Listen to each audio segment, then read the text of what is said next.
Ordinary people believe that discipline is waking up early, making lists, and crossing off tasks. But those who practice extreme discipline know that this is only superficial.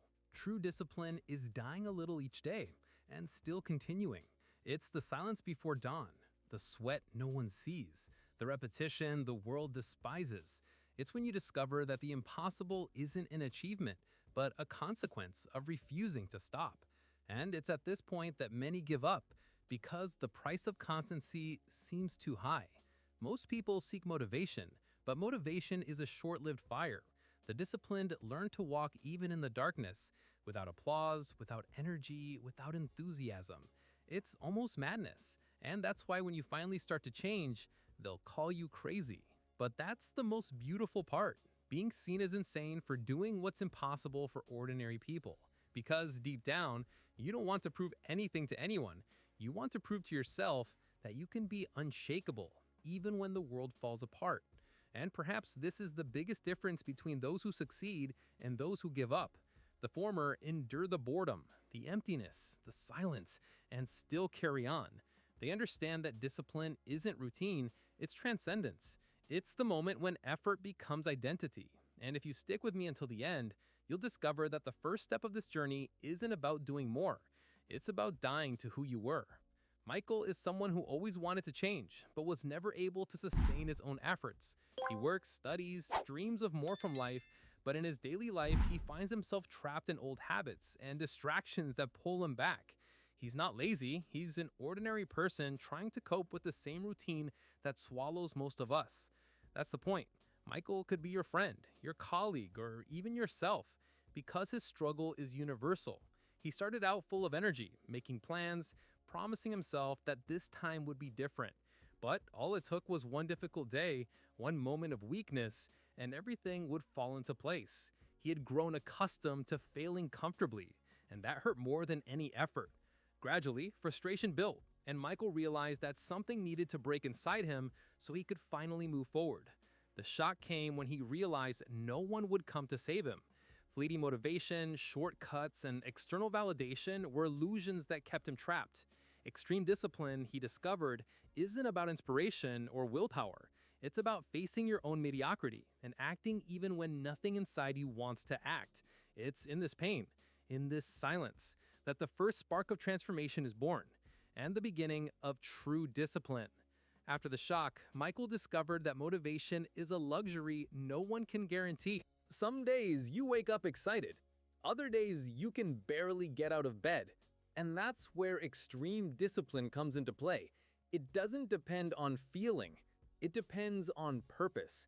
He learned that it's not about intensity or energy, but about minimal consistency. With each repeated action, even without willpower, he became more disciplined and closer to the impossible. For Michael, entering machine mode was essential. He began to act without relying on mood, without waiting for inspiration, without excuses. Every workout, every task, every decision made despite fatigue was a building block in something greater. He observed athletes, monks, and soldiers and saw the same pattern: routine, boredom, resistance, and finally, mastery. It is in this cycle that discipline ceases to be effort and becomes identity. And it's precisely this silent transformation that sets him apart from any ordinary person. While many give up at the first sign of difficulty, Michael kept going. He realized that true freedom begins when you do what you said you would, even when nothing inside you wants to act. The impossible ceases to be an extraordinary feat and becomes a habit. And it's at this point that extreme discipline begins to show its true power. Michael realized that to move forward, he needed to learn to endure what everyone avoids. Pain, discomfort, rejection, it all became a workout for his mind and body.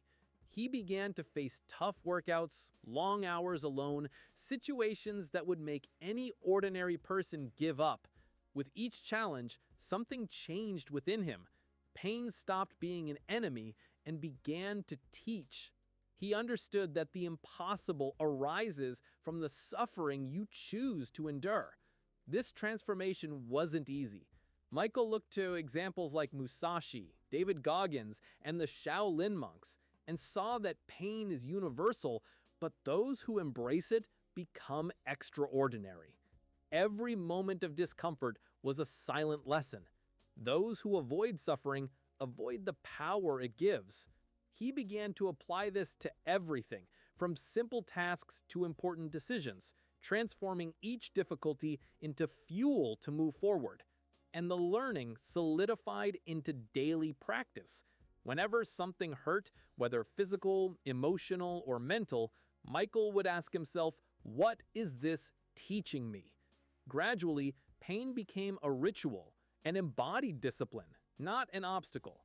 The impossible no longer seemed distant because he began to realize that each discomfort endured was one more step toward becoming someone who goes beyond what ordinary people consider possible. Over time, Michael realized that discipline stopped being effort and became who he was. The routine that once seemed like punishment became a mirror of his evolution.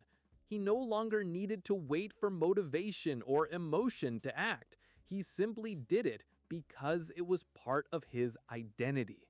Each habit, repeated with minimal consistency, was a brick in the construction of the impossible. And at that point, even monotony began to take on new meaning. He began to see his own life as a discrete work of art. The routine was invisible, silent, but it marked every decision, every action. Michael understood that the difference between ordinary people and the impossible lies not in doing more, but in repeating the basics until they become extraordinary. Extreme discipline isn't about quantity, it's about depth. And it's in this depth that transformation takes hold. And most fascinatingly, Michael didn't need to prove himself to anyone. He kept going even when no one was watching, even when the world ignored his efforts. The routine became an invisible tattoo. Each repetition etched a stronger, more resilient version of himself. And realizing this, he began to understand the next step, the one that transforms effort into transcendence, silence, and absolute focus. Michael was now unrecognizable to anyone who knew him. The old man Michael. He no longer needed to display his achievements or seek approval. His presence, his silent focus, was enough to transform any situation. He discovered that the impossible is not just a visible achievement. It is a state of being, an inner consistency that ordinary people can barely imagine. Every perfect action in silence was worth more than any applause. He remembered Musashi's words, "When you master a path deeply, you perceive the path in everything." Michael began to see patterns, opportunities, and solutions that had previously gone unnoticed. Everything became natural, almost inevitable. The impossible ceased to be an extreme effort and became a reflection of his discipline, his constancy, and the silent transformation he experienced daily. And at that point, Michael understood something few people understand. The impossible doesn't happen when you try, but when you become someone who never stops. He didn't shout about victories. He didn't need to prove anything. What seemed inaccessible to ordinary people was already routine for him. And it is in this silence that real power lies, the kind of power that transforms the ordinary into the extraordinary without apparent effort. Extreme discipline isn't about being special. Michael showed that any ordinary person can achieve the impossible when they decide that consistency, focus, and purpose are more important than any distraction or momentary pleasure. He wasn't born extraordinary, but he became inevitable. And this transformation is within reach of those who truly decide to stop negotiating with themselves. When you look back at your own journey, you realize that the obstacles that seemed insurmountable only existed as long as you believed you couldn't overcome them. Each step, each repeated routine, each discomfort endured builds something greater than any talent or luck. The difference between ordinary people and the impossible is simple: not giving up even when no one is watching. Michael is just a reflection of what happens when you apply extreme discipline in real life. If this message tells you something, don't let it die. Start today, even if small, and come back here when the impossible becomes just another habit. Because what seemed crazy to others will become routine for you. And it is in this silent transformation that ordinary people become remembered, respected, and above all, truly disciplined.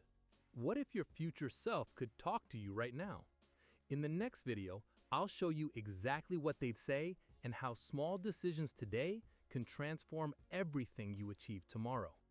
If you want to truly understand how to make your life inevitable, click and watch now. Subscribe to the channel to continue evolving with me, because this is just the beginning of your new version. See you in the next video.